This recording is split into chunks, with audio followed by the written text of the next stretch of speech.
Welcome to the channel. My name is Matthias. Today we're going to talk about Amazing Spider-Man issues 253 and 254, both written by Tom DeFalco, and some really fantastic art by Rick Leonardi.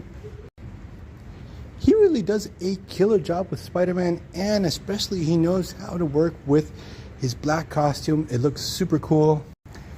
So in each one of these issues we have two brief little stories that, at least for me, were pretty fun. The first one revolves around the Rose, who was a really interesting character back from the 80s.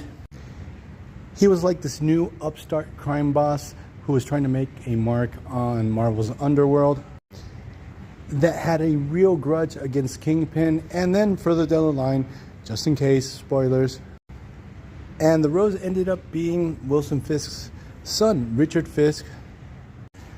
Now, outside of the intrigue of who was the Rose back when he first appeared, that even though he was like a crime boss type of character, he had no issues getting his hands dirty or having to take extreme measures. So in this particular story, we have the Rose who has bought out this football player to make sure that his team loses.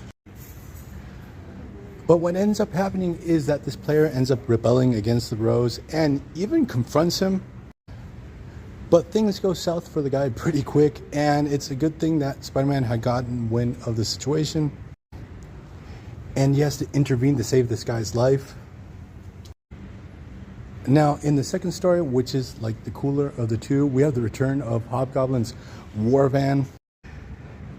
The 80s were a weird time where we had Hobgoblin ditching his glider for a short time, and he had this overpowered war van, which had ended at the bottom of the Hudson Bay. And in this issue, the city officials have decided to pull it out of the water and take it to a police warehouse where they're going to keep it as evidence.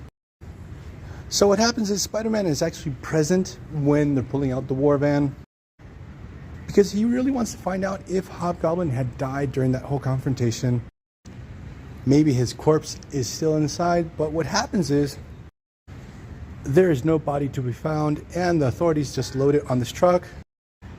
And while they're going through the city, we discover that some villain in the background has contracted a bunch of goons to steal the war van. So what happens is these goons are able to steal the war van in a very cartoonish way. Spider-Man actually finds out about the situation. He jumps in to try to stop the stealing of this war van.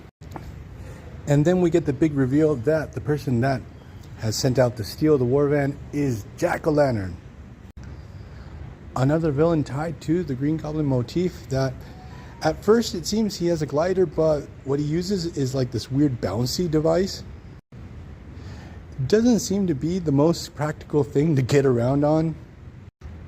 Now, Jack-o'-lantern as a villain sort of becomes Venom's Shocker. Like Ultimate Spider-Man had Shocker in the Ultimate Universe, and in the 616 universe, Venom had Jack-o'-lantern. He would always kick his butt. And in this story, Spider-Man has the symbiote costume, so I guess everything starts here.